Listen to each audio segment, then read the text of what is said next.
Hi friends, അപ്പോൾ ഇന്നത്തെ വിശേഷം ഇതാ ഈ പുതിയൊരു മൺചട്ടി ആയിട്ടാണ് കേട്ടോ. ഈ മൺചട്ടി എങ്ങനെ നമുക്ക് പെട്ടെന്ന് 10 മിനിറ്റ് കൊണ്ട് മയക്കി എടുക്കാൻ നോക്കാം കേട്ടോ.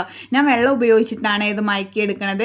സാധാരണ കഞ്ഞിവെള്ളം ഉപയോഗിച്ച് ചപ്പ് ഉപയോഗിച്ചിട്ടൊക്കെ ഇത് നമുക്ക് മയക്കി എടുക്കാം കേട്ടോ. കഴിഞ്ഞ പ്രാവശ്യം ഞാൻ കഞ്ഞിവെള്ളം ഉപയോഗിച്ചിട്ടാണ് ചെയ്ത്. ഇപ്രാവശ്യം ഞാൻ വെള്ളം നിറയെ മൺചട്ടി നിറയെ വെള്ളം എടുത്തിട്ടുണ്ട് കേട്ടോ. ഇനി ഇതിലേക്ക് കുറച്ച് ചായപ്പൊടിയാണ് ഇടുന്നത്. ചായപ്പൊടി എടുത്തിട്ട് അതിൻ്റെ പകുതി വരെ വറ്റി വരുമ്പോൾ നമുക്ക് എണ്ണ തടവി അത് ഉപയോഗിക്കാവുന്നതാണ് കേട്ടോ. എന്താ ഇതുപോലെ ഞാൻ നിറച്ച് വെച്ചതിന് ശേഷം അടിയിൽ നന്നായി കത്തിച്ചു കേട്ടോ. പിന്നീട് അത് നന്നായി കത്തിച്ചതിന് ശേഷം നന്നായി തിളച്ച് വന്നിട്ട് ഒരു അരച്ചട്ടി ആയപ്പോൾ ഞാൻ പിന്നെ അധികം കത്തിക്കാൻ നിന്നില്ല കേട്ടോ.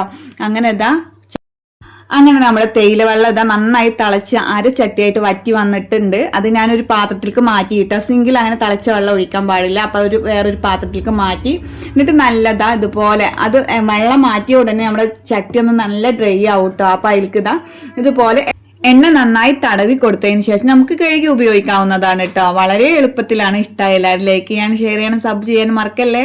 ചട്ടിയുടെ ഉറപ്പിനും മണ്ണിന്റെ മണം മാറാനും ഇത് സഹായിക്കും.